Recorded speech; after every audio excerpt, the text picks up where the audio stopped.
Victoria Nuland, the Deputy Secretary of State, and there were a few questions about the nuclear weapons. She said two things. We talked to the Kremlin and use of the nuclear weapons is impossible, and we did not raise the level of safety in the US.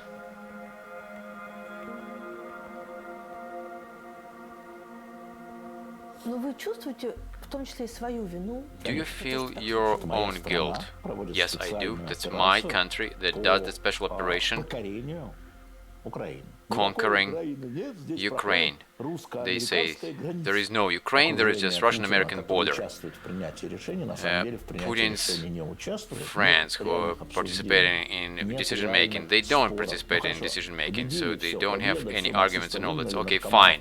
So the victory, all the addicts are gone, all the Nazis are gone, so who is going to run the country? Who is going to go to this presidential office in Ukraine? And I'm thinking, so it cannot be. I'll go to Echo of Moscow and we'll do the program. So in this construct there is no Ukraine. I could not prevent it, but I could have been more insistent. Maybe I didn't do much, as much as I could. Is it painful?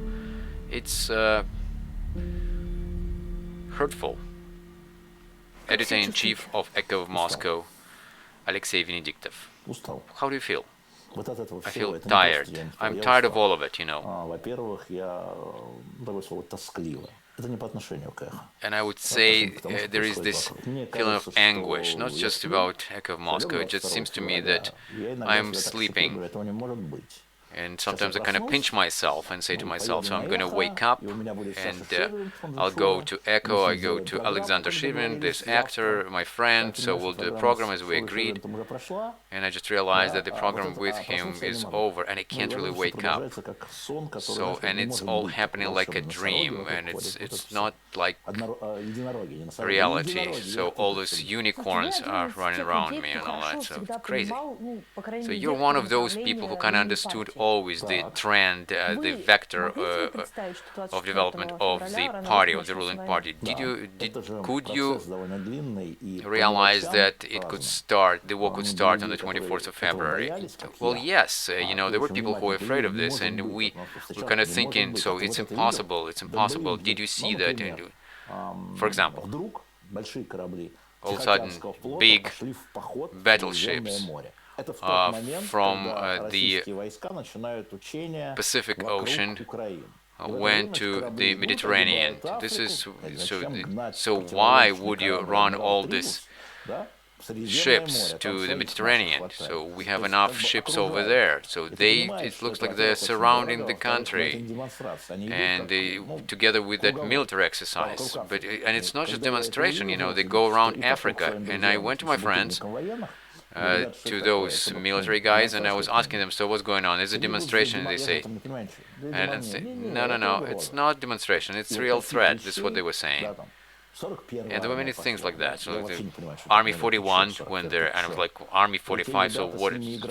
So what's 41? So why he's bringing all those troops there? And then, when the whole thing happened, it was all before all those statements. You know, I was kind of thinking, fine, you know, he's going to be intimidating and all that. But you know, Vladimir Putin, probably the same as myself, he's from the party of traders, not from the militants. You know, he gonna give you this, you give me this. So we always trade something for something. You know, so he was kind of playing with all these stakes. But when he started using all these words, when it was like linguistic exercises, he started making and all that kind of stuff, the language games and stuff. So what's Nazis? You know, Zelensky, who is Jewish, you know, genocide. So you cannot say the word genocide in Russia. You can't even say Nazi word in Russia. So and I was like, this is a command. You know, he's like preparing the people in Russia for something. And when he was saying all those DNR and LNR, those Donetsk republics and all those, who are they? You know, who are these republics? And what are they? And all of a sudden they started saying, so, there were people killed there, and then they shot and all that. And then I found all those reports of ombudsmen in DNR and LNR, and how many civilians died for from the shootings in 2021. How many? 8. I'm looking at other reports. How many civilians died in the 20s? 5 people died. So, and in car accidents, there are more people die in those republics, self-proclaimed republics, than any other. And then all of a sudden, it just took off, and all these words and all that. And with all these people I drink together, and they were like saying to me, "Oh, we need to recognize DNR. So, and if they're gonna move, if they're gonna recognize DNR, they're going to move the troops in there." And then all of a sudden it got unleashed.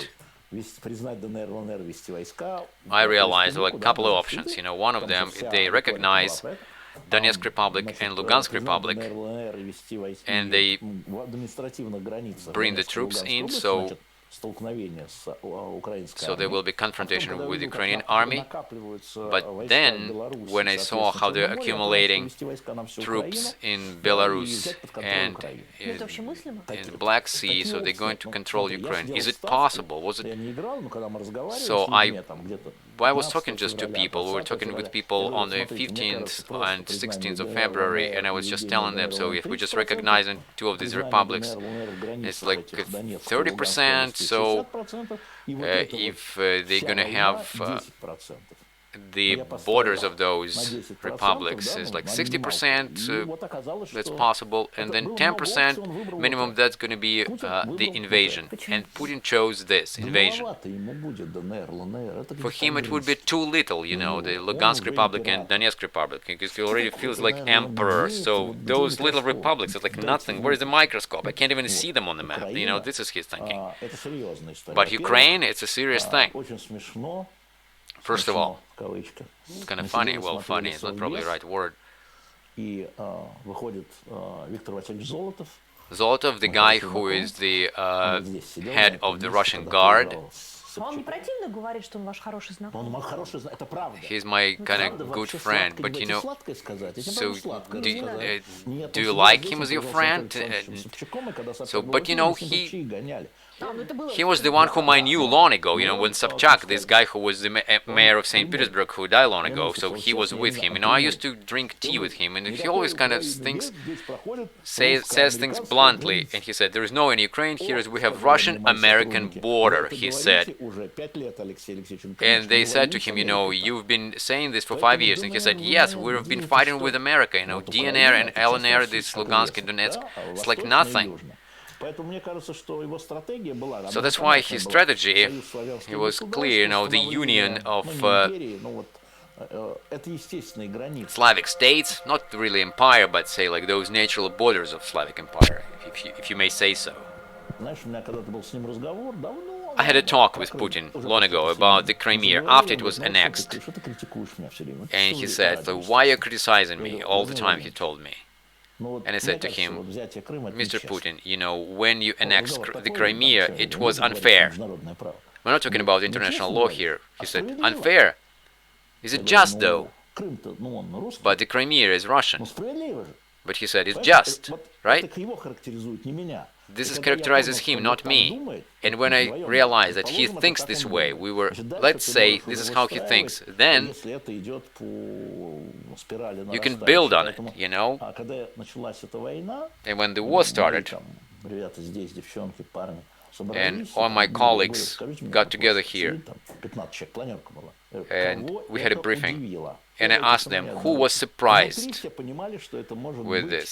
Within our radio station, everybody kind of understood that was possible.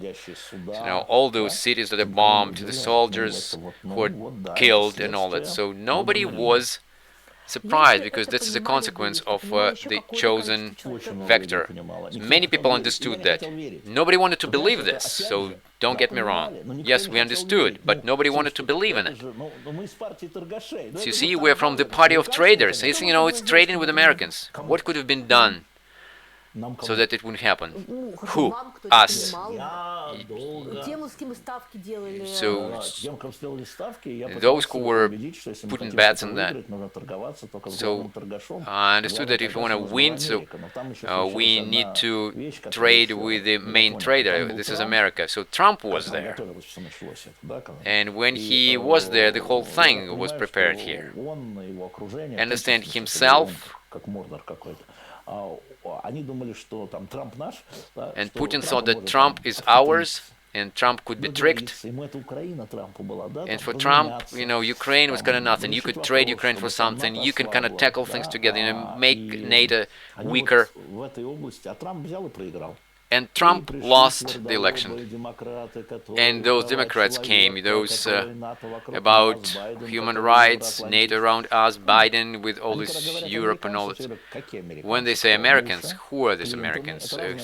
Who? Bushes, Clintons. So in this construct, there is no Ukraine. Yes, exactly. This is what I used to say. What Ukraine are you talking about? And by the way, again, of course, I can be boasting that I spoke with Putin. We had very little talks with him. You know, he's president, but I had these encounters with him. And he said how Churchill treated India after the empire collapsed. India, what India talking about? It's territory, it's not a state. And they just realized what I said. Ukraine, what state? Ukraine is just a territory.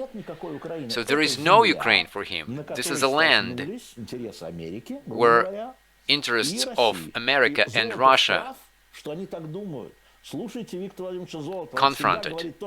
And Zolotov, the guy who is the head of the Russian Guard, he said that. But see, you know, our soldiers and Ukrainian soldiers die, and there are no Americans there. Well, listen, Americans are behind them, they're hiding, they're sly, they're like bringing weapons there. So, but this is a patriotic war, you know, and patriotic wars cannot be won, you know. But you see, these are, he considers them like bandits, like addicts and drug users, and you know, and they kind of keeping Zelensky maybe like a hostage, or maybe Zelensky is like them. I think now they understand that this is a professional army that fights. But one of the generals told me, he said, I think behind them there are those special forces, they kind of push them to fight. And what can you tell him? Why this war is important for us, for journalists? Because this war is all about fakes. It's the first war in the time of social media, when you get this noise from nobody, and there are like 700,000 people are dead, and you know, you have the 700,000 people, and you see that it's 700,000 people, and I said to my colleagues, you know, find the source, where it's coming from. So, and this noise, you know, we don't really know what's going on there. We don't even know the number of dead. We don't know. That's why we have to be very accurate and delicate about it, you know, because, you know, when mothers are waiting for their sons, so every time you give them the number, they get shaken. This is the war between hordes in Twitter on both sides, and from the point of view of us who deal with information, we shouldn't be lying to our listeners. We don't know. It's very difficult for us, especially when there are so many cries about fakes. Yes, it's fake information, it's produced on purpose.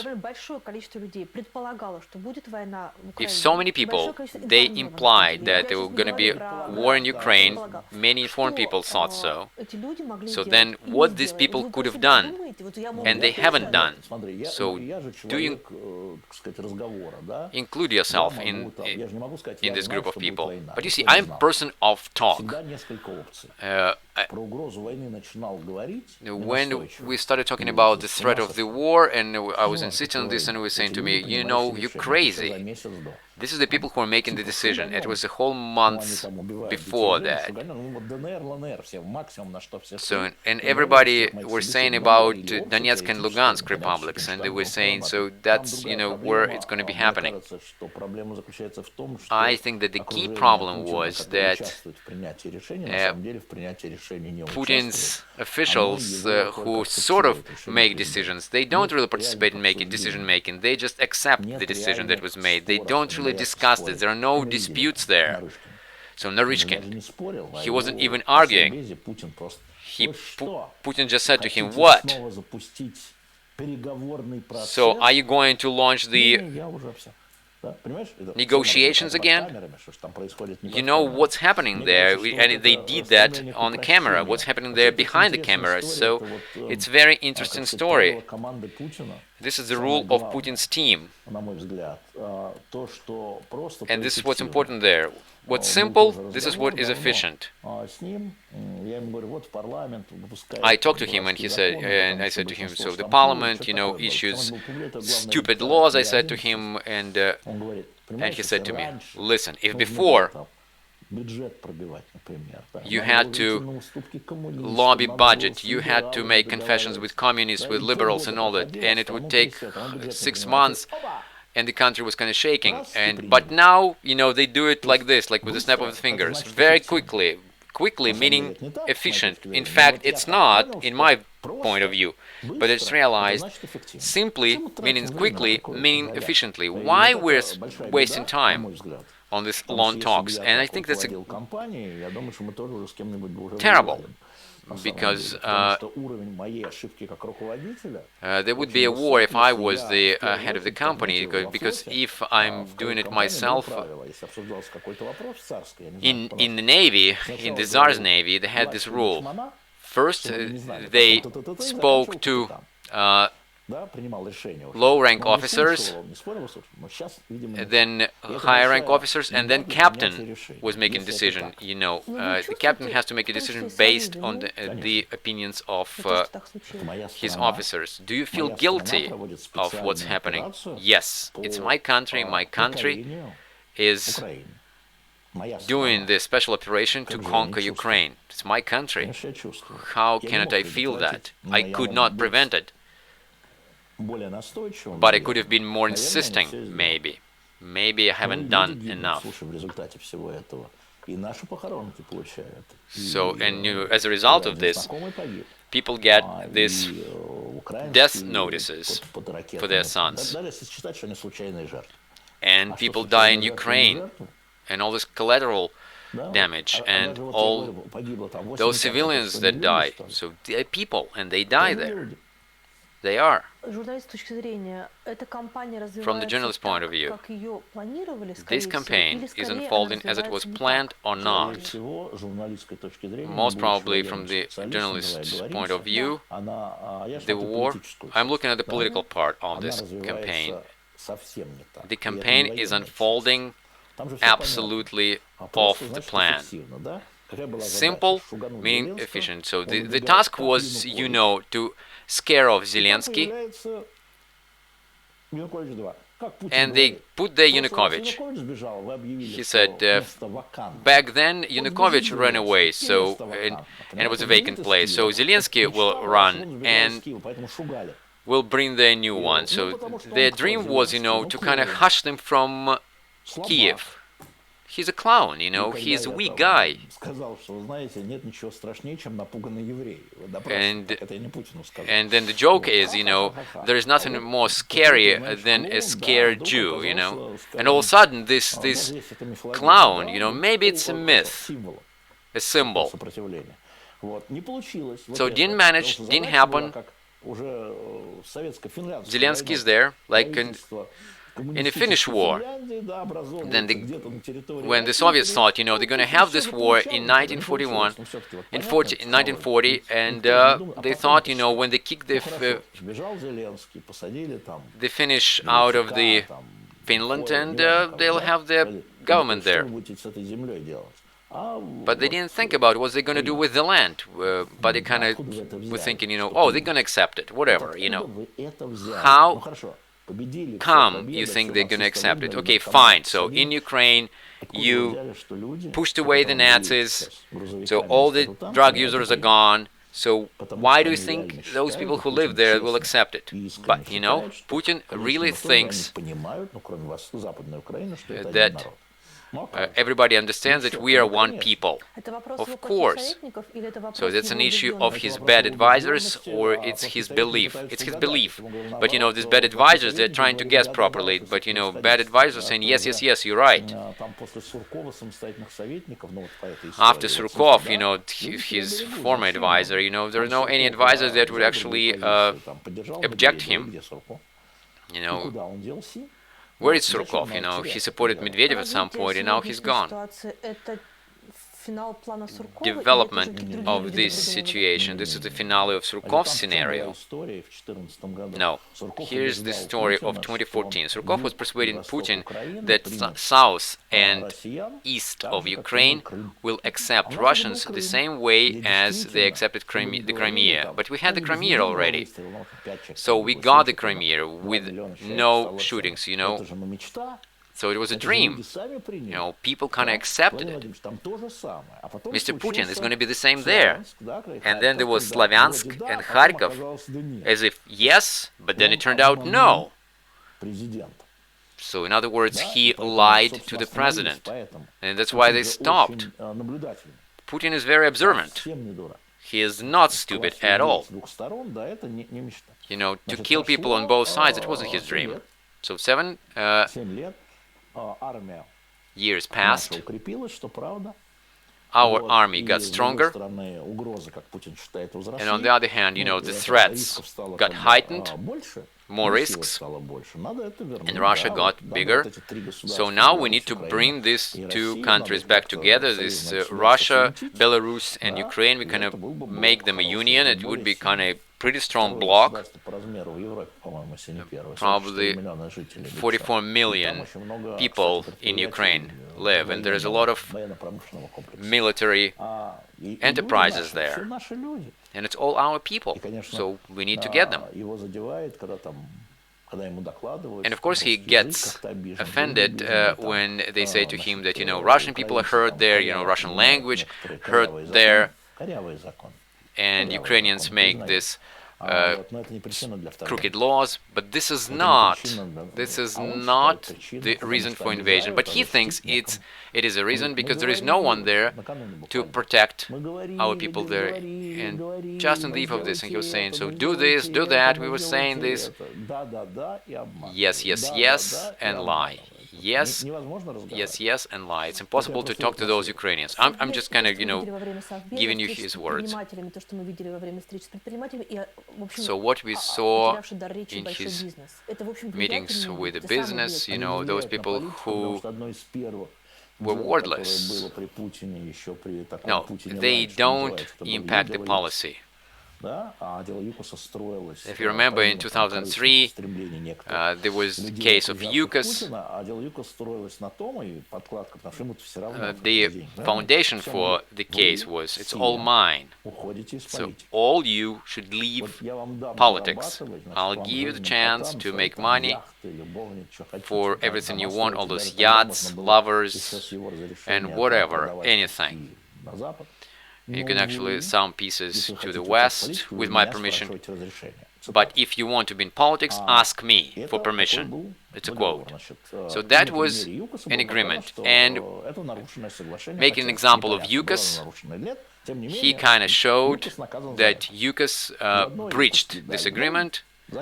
And that's why Khodorkovsky went to prison. Everybody kind of said yes, and we can see that. So business does not influence policy and all those heads of the business. Now I'm looking at Lukoil's statement that says, so we need to finish the war, and we're going to see what's going to happen to Lukoil and the head of Lukoil.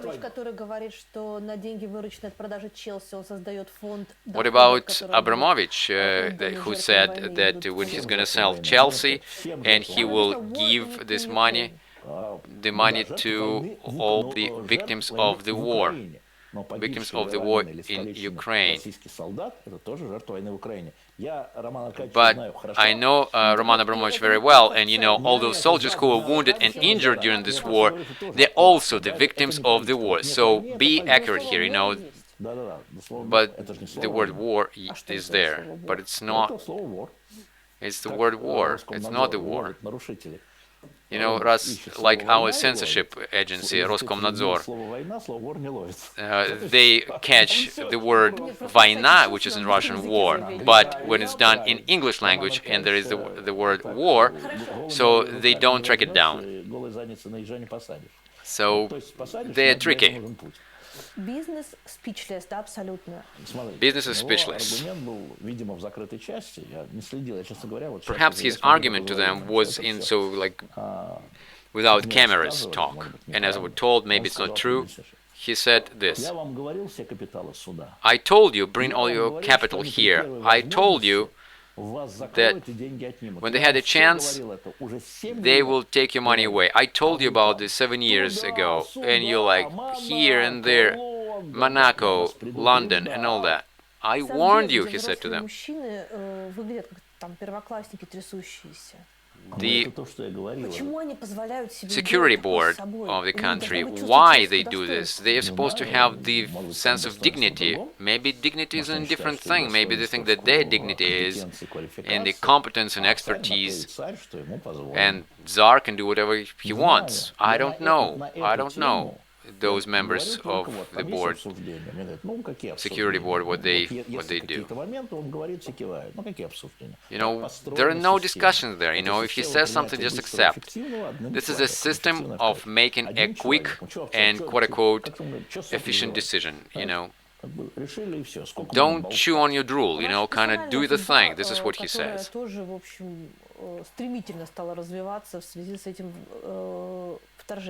And because of this invasion, the whole thing about the radio station is developing really quickly. So the radio station is shut down. Yes, it's right. It's liquidated by the board of directors of Gazprom Media.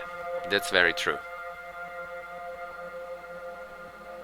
The radio station was liquidated on March 5th, 2022. Is it painful? Well, it hurts. You know, you're editor-in-chief, you're building this building, you're trying to make this a masterpiece that people would live, and you finished, you build it, and all of a sudden they put a seal on it, and they decided to stop it, you know, and they didn't even call me for this meeting. So they're making this decision. This is hurtful, you know, this is not pleasant. Are we ready for this decision? Yes, I knew they will make it. When the whole thing started, I started talking to my buddies that I drink with, and I asked them, so what could have been done, you know, and I was getting letters from the prosecutor's office, from the general attorney office, and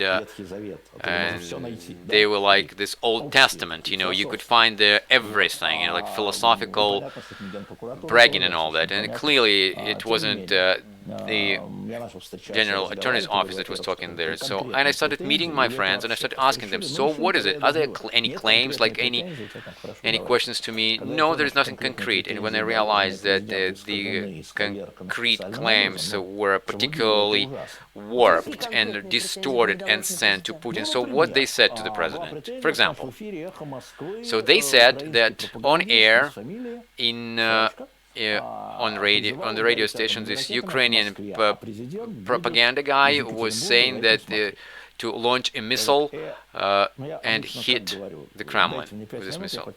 And what I usually say, so give me 5 minutes, let me look at the transcript.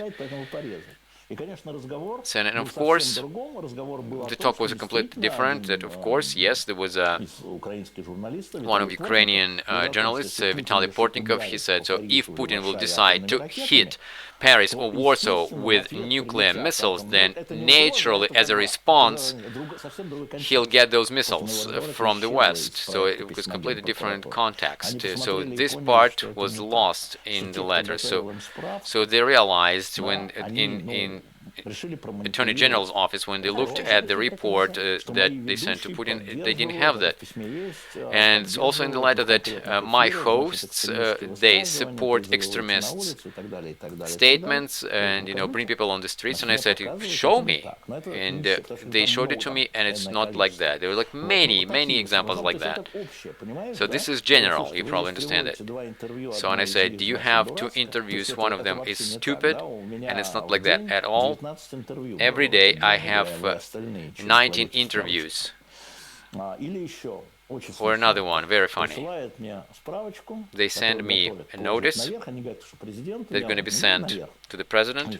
13 employees of the Echo of Moscow.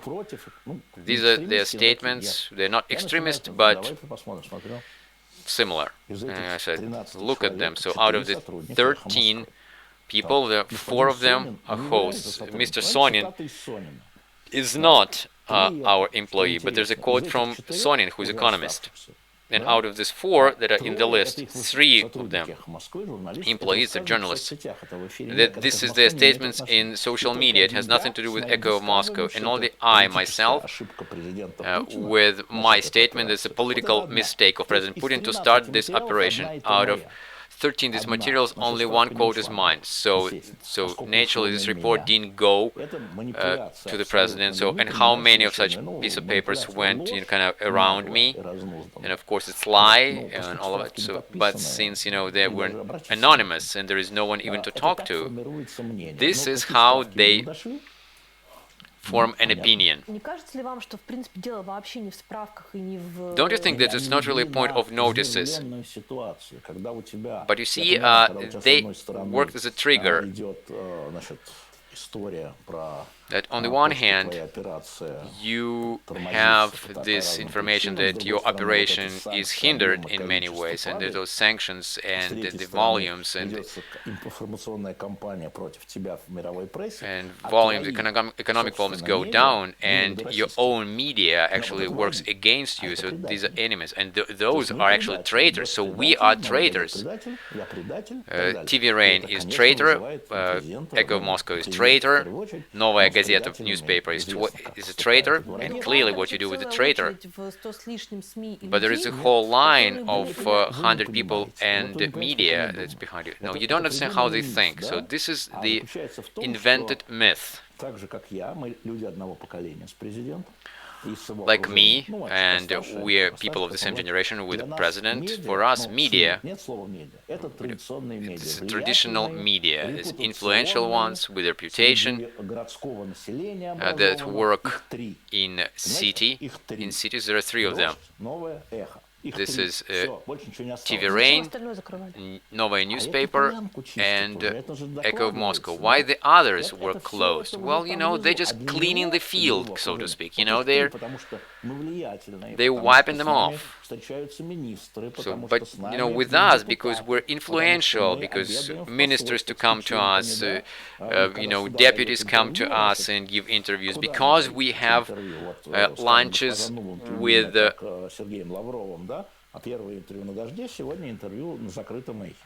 with foreign representatives like Victoria Nuland and others. If somebody is giving an interview to an unknown media for Putin, then they won't even notice it. But to us, it's a completely different thing. So those 3 that are central, for them, as I understand, this is a concentration of those who are educated, the people who will be writing history, watching this media. As Boris Akunin, a writer, they will be reading his books about this time and all. And he was listening to Echo of Moscow and watched TV Rain and read Novaya Gazeta newspaper. This is in their heads, this is what they do. In fact, the whole thing is the other way around. We read Boris Akunin. But usually it was very different. You could kind of go between the lines, So Putin knows how it's in reality, and I know how it's in reality, but you always boast about the people whom you drink with. But how do you know? People need to know. I didn't make it up. I don't understand anything with war, but I have some acquaintances. I have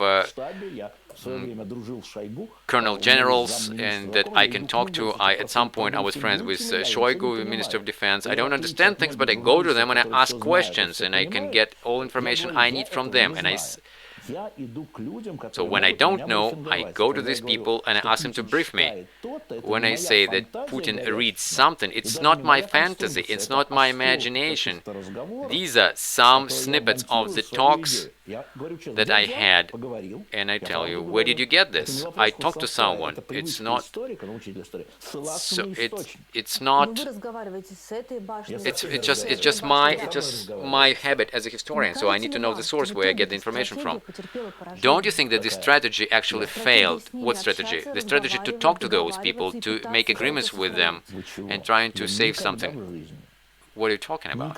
Never in my life I made agreements with anybody to save something, to save radio station. No, never. I have nothing to trade in this story. I can only trade my liver when we drink.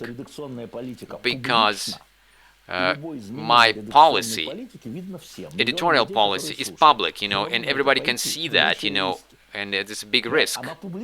It's public. People will see it, and people will come and see, So kick out Shevchenko, journalist. Shevchenko was working with me for 29 years. So why did you call Shevchenko, So 20 years ago, nobody knew Putin. Prokhanov, this communist guy, has been coming to my station many times before even the whole thing happened. I never traded anything for anything. As one of my drinkers make jokes, you have one call, you have a right for one call, and you can call Putin. I will never call Putin. I have nothing to trade. I cannot trade things I bring on air. So come to me, Zakharova. Zakharova, the spokesperson of the Ministry of Foreign Affairs. Or that's all I can do. I have nothing to trade. This idea that I'm protecting Ekho of Moscow, when did you see that? Are you friends with Margaret Simonyan, the head of Russia Today?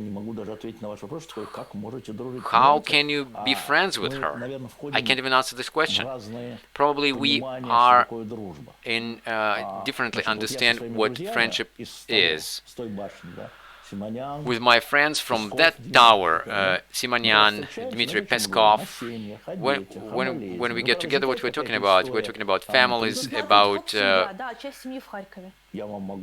say family, and half of the family is in Kharkov. I have to tell you, those people who are in those towers, they have family and friends in Kharkov. And when we discuss policies, just recently it was Margarita with Tigran, Zainalova, Maria Zakharova, myself, somebody, Leonid Yakubovich from the first channel, Helena Malusheva from the first channel, and so different people. Why I will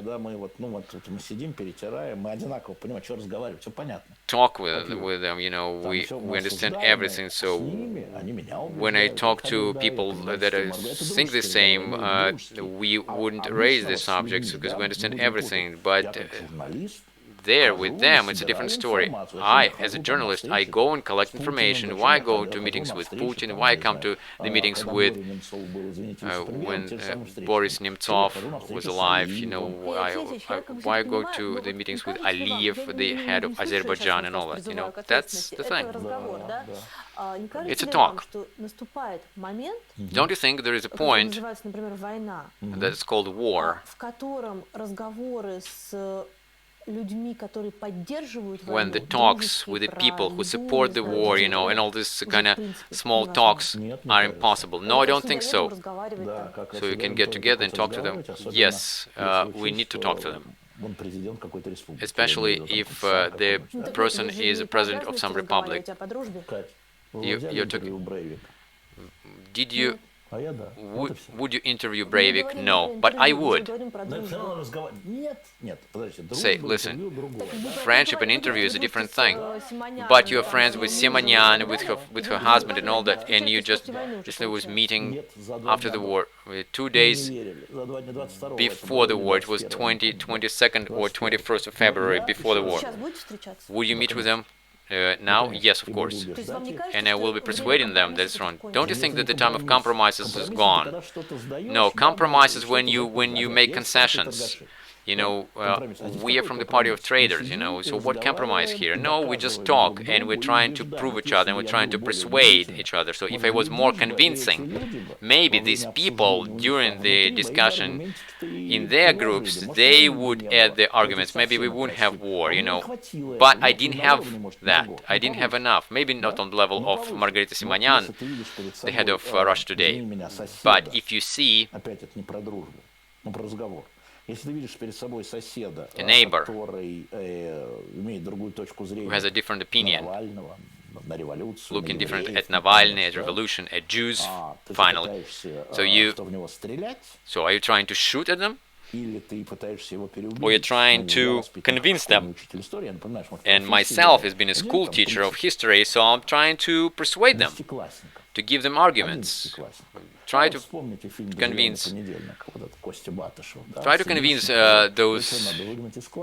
10th grade or 11th grade students. I think, just as Churchill, that we need to speak as much as we can how we're going to shoot, so with what we're going to shoot. But the shooting started.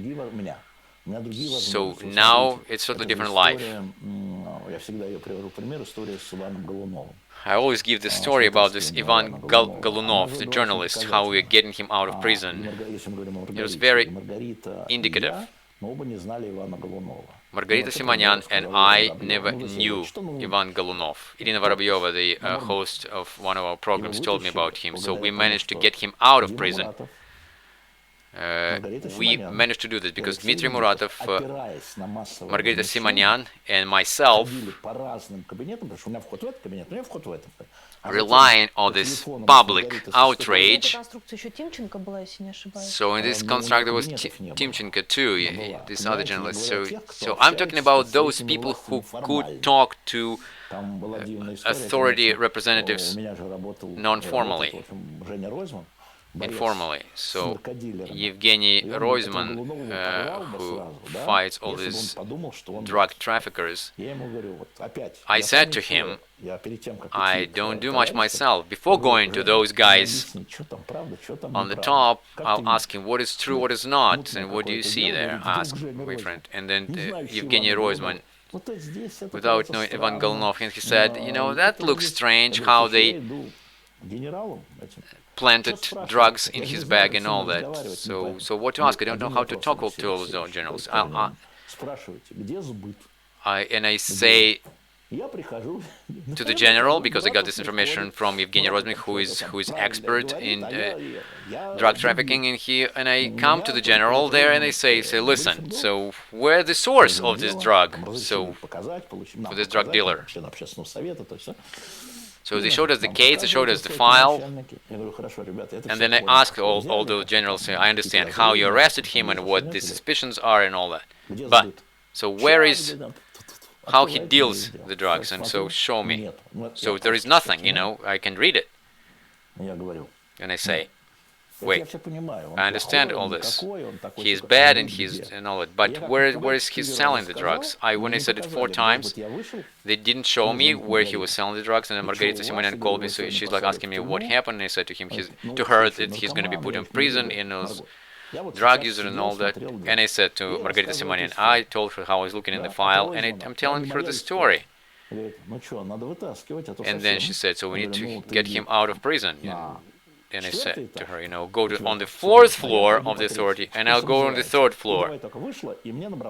And then as soon as you're done, call me. And I very much value that. And when we need to get somebody out of prison, yes, I absolutely disagree with her position and all that, but sadly, her public position coincides with her internal position. If she was just propaganda leader, and that's it. You know, she kind of says one thing and thinks differently, but she is sincere in her beliefs. The same with Zakharova and with some other people. I think that we need to talk to people. But did you succeed in anything? I think yes, in many things. I mean, on this front, not. On this front, no. Because they fulfill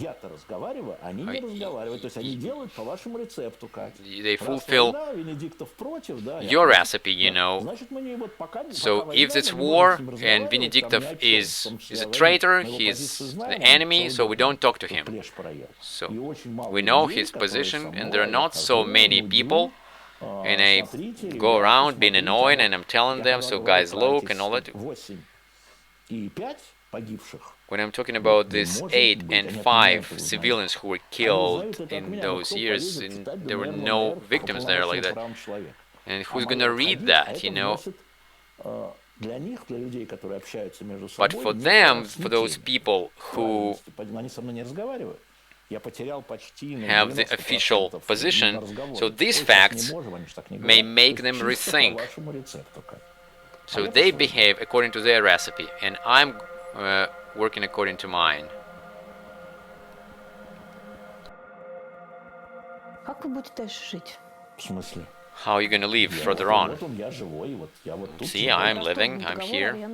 So they terminated your lease agreement, your rent agreement. It was here since 1994 in this building.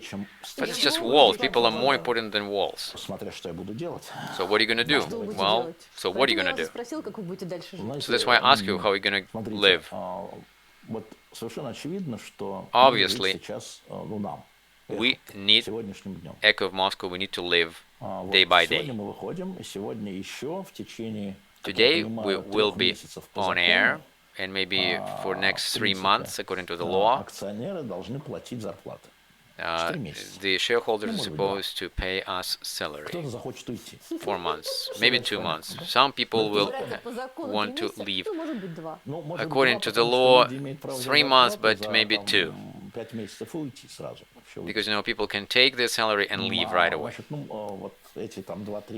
So these 2-3 months, people actually not fired, and I'm not fired either.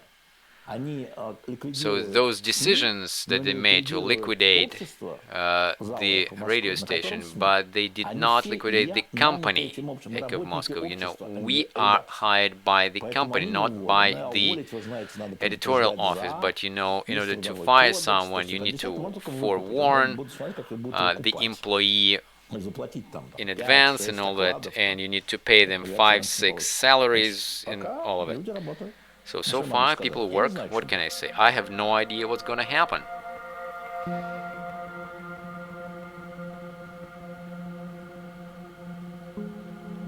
The interview was recorded after March 5th of 2022. Today actually was quite a funny story with Dmitry Peskov, spokesperson of the president.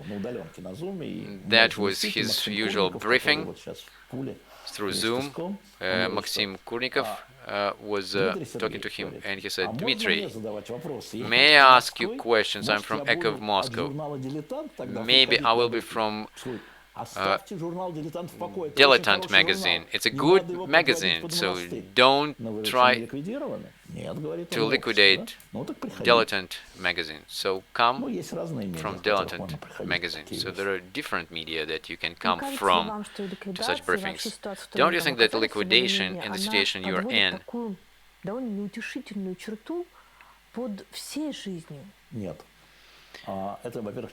makes kind of quite a bottom line for all your life. But it's not really a line, it's a dotted line. So and you can kind of go through those gaps. Of course, it's a big part of my life, half of my life, and being editor-in-chief is probably 40% of my life. It's not all my life, it's not. And again, people are more important than wires. and to keep relationships. And you know, I'm sure that people will scatter around and they go somewhere. And I have this big of a phone book. And if I start a new project, so you know, when I started Diletant, so I knew it's going to grow somewhere. So I will start a new project, I'm sure, because you know I'm very fidgety. You know, I can read a book and I can watch soap operas for long, but it's interesting for me to do things, and I will do things. You know, roughly speaking, when Echo of Moscow started, it was only 2 hours a day. There were only 6 people here, and the rest of us were working without salary. Like myself, I was coming here as a school teacher. And I was asking, can I, you know, do an interview? Can I do this and that? So then we need to start from scratch, you know, if something got shut down. So if to do media in Russia, I think it's suicidal. Yes, in Russia, only in Russia. And I want to tell you this, it may sound funny, but I think that if we do a political media, it should be done within the country. If you don't have contacts with people you drink with, you can't do it without. So that's why I'm not going to go anywhere. I will be here. A week ago, I applied for Schengen visa. And when everything was closed, Echo was shut down, I just realized. So, and I just realized that they, in the authorities, they'll think that I'm trying to flee. That's why I applied for visa. And I immediately called it off. And I did it on principle, so that nobody could think that I'm trying to flee from the country. I was demonstrating. Did you think about your child? My child is in the army on draft. It's in the Moscow region. He is now in the hospital because he is sick. It's a long story. But what to do? We live in this country. What can we do? We live in this country. It's our country. Why we're supposed to give it in? I'm not supposed to make any concessions or anything. So I'm doing everything according to the law. I do everything fairly. They treat me unfairly. I do everything justly, and they treat me unjustly. So I will be proving this. And of course, when everybody remembers, maybe you don't remember that in 2015 I had a problem with Ramzan Kadyrov, and there were cars driving without license plates driving around the school where my child was studying. So, and I had to send him to London, and then he decided in 2 years later he wanted to come back. He's and my son told me when he was 17 that, you know, we, the Venediktovs, were very stubborn. What are you going to do if he's going to be sent to the war? So I don't know. Let's see, I don't know. Well, first of all, it's going to be his choice in many ways, right? He's 21. I don't know. I'm not going to do anything. Is it scary? Yes. And I'm scared now.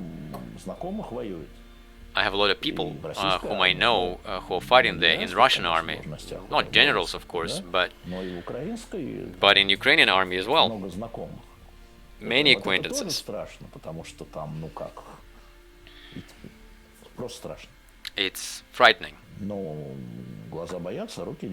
But you know, it's scary in reality, but you do anyway, you keep doing. And there are people who are listening to us, and not only who like our radio stations, and people who make decisions, so we bring more arguments. We're telling them that those decisions are complicated, and there is a certain trail of those decisions, and toxic decisions. And I will say a terrible thing now, and the thing, what's important is not what's happening now. What's important, that's going to be afterwards, you know, with the consequences of this war, those who come from the war. injured, mutilated, and all that. I actually wanted to ask you about the consequences. How much time do you think should pass in order to be able to restore some relationship with Russians and Ukrainians? I think it's generations. It shouldn't be Putin and his team. His team will be replaced naturally. It shouldn't be the people who are now, who were involved in this conflict. When I was a school student, I watched on TV how Nazi pilots came to Volgograd 16 years after the war, and they went to the cemetery where Soviet and German pilots were buried. And just 16 years after the war, and they came. For me, it was a complete nonsense. It was fucking crazy, and so they were shooting at each other. It was just not their children. So back then they were like in their 60s. Those who came to the cemetery, and you couldn't get it. They were supposed to hate each other. And it's like our guys were supposed to kill the Germans who came to pay their respect. It's a horrible war, but somehow, that was gone. Minister Ribbentrop, he was fighting here when he was a young fighter pilot. And he came actually here to present his book, and his son was presenting his book here, and he kind of kept silent, so what to do. So, and Vitaly realized that he needed to ask him, so why did you come to Russia to present your book? And he said, wait, my father, Ribbentrop, he was always for Russia. Do you remember this treaty, Molotov-Ribbentrop? It's like, oh my God. I was sitting there on the couch, and it's a pilot. Back then, he was 17-year-old. So history actually like a grinder, it grinds everything. Putin used to tell me this anecdote when he was talking about the traitors and enemies, and he told me about it back in 2000. Enemy, so somebody you fight with, you look in his eye, and then you sign a treaty, a contribution, then you're friends. So enemy, this is this. Enemy is something respectful, but traitor is somebody that shot you in the back, and it's totally different. And I asked him about your vision. So in your vision, who I am? You're an enemy, he said. And it's like, thank God, I'm an enemy. But now I'm a traitor, because it started with Georgia. He said to me back then, so the country is fighting the war, there are coffins coming to the country from that war, and it was a conflict, when I was pressured right in front of my colleagues, and I was trying to explain to him what's happening. It's like my work, I'm like a doctor, they bring you the patient, and you're not asking their age and all that. So you were brought this person, and you need to take out a bullet from them, and you don't care about their nationality and all that. So don't you think that ideologically and strategically you are in minority? I was always a minority. Always. But I'm never confused about it. Because I'm within myself, I am majority. It's like 100% of me, in me. As my son says, we, the Venediktovs, we are very stubborn. We are quite stubborn. So if I think that this is right, no matter how many for me, because I think it is right, why I'm supposed to do something wrong? So to be in minority in your own country, I have to tell you, the country consists of minorities. There are people who like borscht soup, and there are people who like shi soup. There are people who like to live in village, in the country, and those who like living in the city. You just don't feel like you belong to a certain minority. I'm not talking about ethnic minority, but just, in terms of the tastes, in terms of the way of living, and these are all minorities. That's why you're always a minority. If you're in majority, fine. If you're a minority and you think you're right, so there is nothing bad about it. So I don't sweat about it, The Venediktovs, this is the minority. And then all of a sudden I learned that the Attorney General of Ukraine is Venediktov as well. Can you imagine what's going to happen to Ukraine? No, I can't. What I can imagine, with high degree of probability, that Putin may take it under control. So if bet the money, I would bet the money on this. So what kind of nerves you have? You put the money on the outcome of the war. No, I don't do it ever. I'm just kind of telling you about the chances, what you believe in. So I don't like it. I think it's very dangerous. But this is what's going to happen. If you still can listen to me, the Soviet Union. The Soviet Union was undermined when they annexed the Baltic republics, Baltic countries. So the Baltic republics, they detonated this. I think during one of the sessions, one of the meetings of the head of the Communist Party, they said that the Baltic republics want independence, and all of a sudden, the whole thing started moving, and Gorbachev wasn't ready for that. This is where the mind was. That's why if Ukraine is going to be the part of Russian Federation, it will detonate the whole Russian Federation. It's going to be a mine that will explode the whole thing. So that's how I look at it, and I say it everywhere. And they say, we're not going to annex them, just like Belarus. Okay, let's not look that far. Let's look at the midterm. So what's going to happen to Russia? That there are so many things that are happening. So it's going to be very bad if you're talking about the level of lifestyle. It's going to be very poor.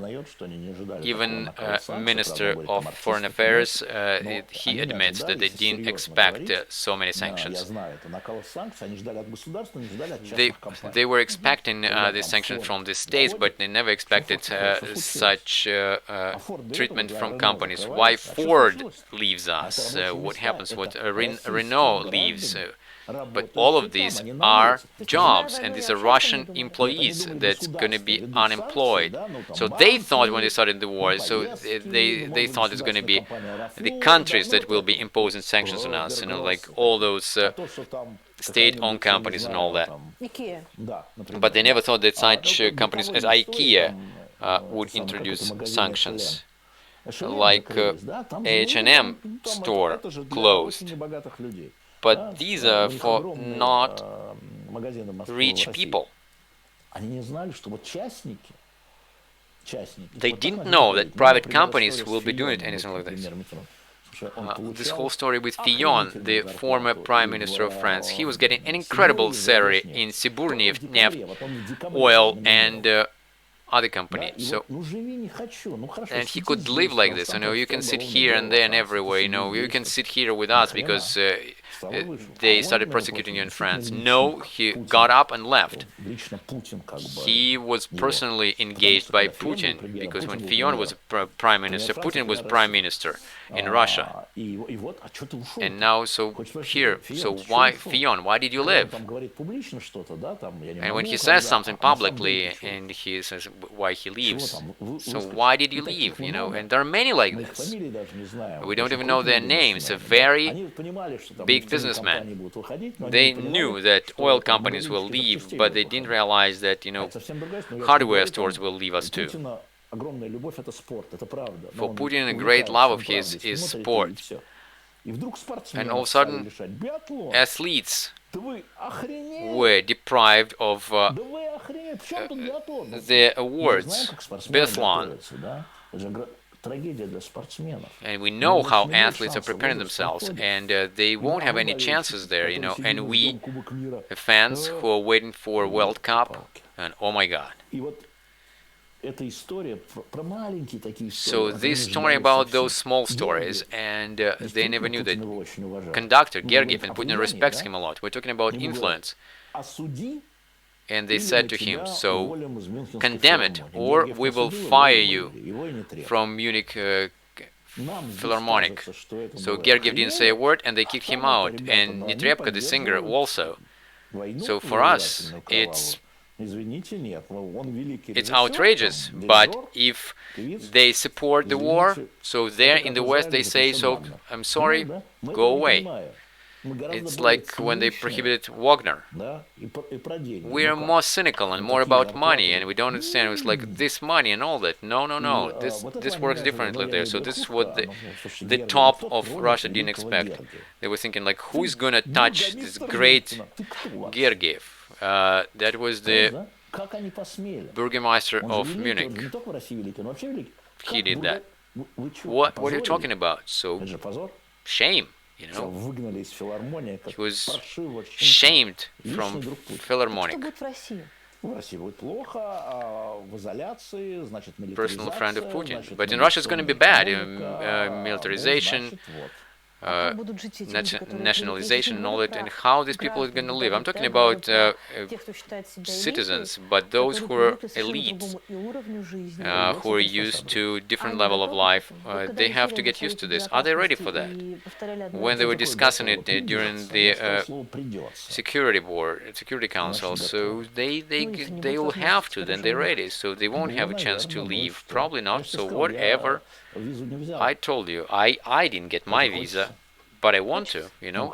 Of course I want to. I want to. I'm used to this. It's a habit. I always had visas to the United States, to the UK, and Schengen. I just could afford it, you know. I could, you know, take my wife there for a week. I didn't even have to stay in the line and all that. So you just go through iPhone and you go. It's just fun. And when you needed to get some medications there, you call to the UK and you fly there and you get the medication in the other way around. So now you can't do that. So I'm not going to do this. I'll leave worse. So I'm not going to bring this medication. So I'm not going to entertain my wife. So I will have to figure something out. But you see, I'm a particular person. I live in the given circumstances, in the Soviet Union, here and there, whatever. So I'm just taking this as like a change of the weather. This Mikhail Lesin, the media manager, he taught me, so you're all the same, so I accept what's happening. I admit the circumstances. Am I supposed to shoot myself or what knows? Are you ever in despair? I'm always in despair. I can't see that. You know, the most difficult thing is to manage yourself. To deal with yourself, you know, to deal with others it's fine, but to deal with yourselves, you know, to kind of fight the bad in you, it's a hard work. If you compare it with school work, if you teaching work, so that actually trains you. So patience is probably now my strongest quality. I'm very patient. It has to do, you know, with friendship and many other things. And I know how to forgive people. When I was in my 20s, I was absolutely radical, and I didn't forgive anyone. Again, funny thing. Back to my patience thing. So when the war began, I had a briefing with my employees, and people are depressed, and you know, people were depressed because of the war, and I said to them, so you don't like biathlon? All of you, 2-3 people love biathlon as I do, so you don't like Guberniev, this famous athlete. Just remember what Guberniev says when biathlon skier runs his last loop, and he screams to them, this coach, and it's like, Be patient, be patient, be patient. So be patient, because all people are different, and we are surrounded by others people. You have your own system of coordinates. I may not like it, or like it. I do like it, actually. What you say, how you ask questions about friendship, it's just it's my thing, you know. So if I don't like it, I am trying to explain to you what is it, you know, what is friendship for me. So be patient and do things for the others. We inform people, we give people information or educate them, if we're talking about Diletant magazine. I think we lack patience, not tolerance, but patience. So we live in a paragraph of history. You know, to live in a history book, it's a catastrophe. So, and each step of ours will be recorded in the book. So that's why you have to be very careful with yourself. No, don't be, you know. The best thing is to be natural. As soon as you're careful with yourself, you're going to break your leg. If you're going to concentrate on your left foot, and you will break your right foot. So what to do to find some optimism in all this? So what optimism are you talking about? I'm 66.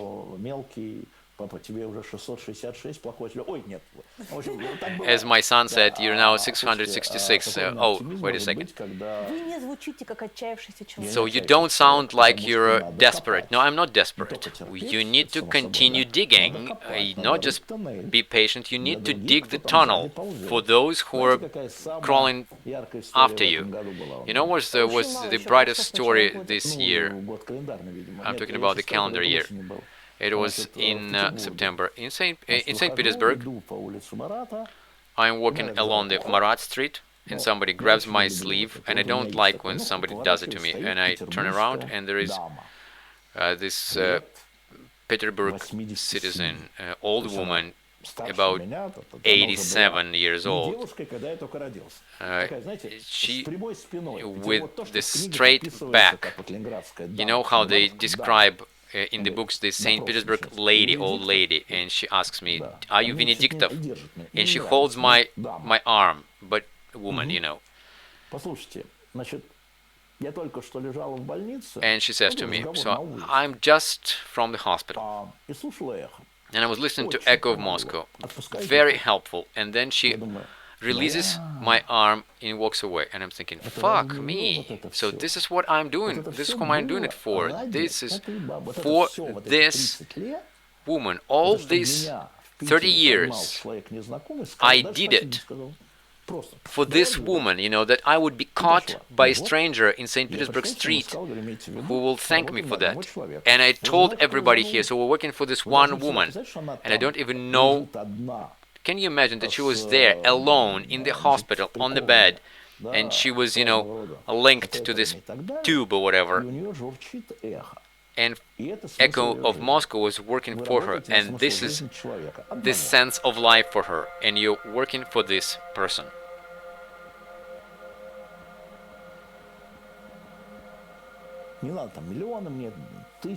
I don't need these millions of people or thousands of people. I just need one person who will stop me on the street. You can't really make it up. She's not one of these odd people in the city. How can you lose optimism? You know that there is this woman who is waiting for your show. Then you need to wake up. Then people will come to her and put and install YouTube. Freedom, freedom. Only from chaos we have creativity. There is no creativity in order. Ordnung, order. This is military order. Truth or safety? Truth. What we're gonna do in a year? We'll get together and I will interview you, and you will have it. You're very optimistic. So you don't believe in nuclear threat. I do. So how are you going to meet? But if it's going to be a nuclear explosion, why are we going to discuss this? The latest story, 3 years ago I had an operation. Couple of them actually, and it took a while for me to get the anesthesia, and after the operation I come to one of my friends there and say to them, they were like trying hard to make me sleep, and I couldn't fall asleep. Why couldn't you? And I was afraid to fall asleep and not to wake up. So, but then what's difference gonna make for you?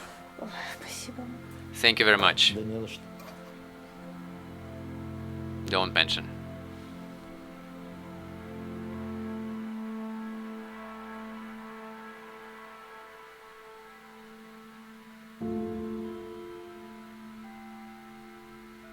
Alexei Venediktov, editor-in-chief of Ekho Moskvy radio station.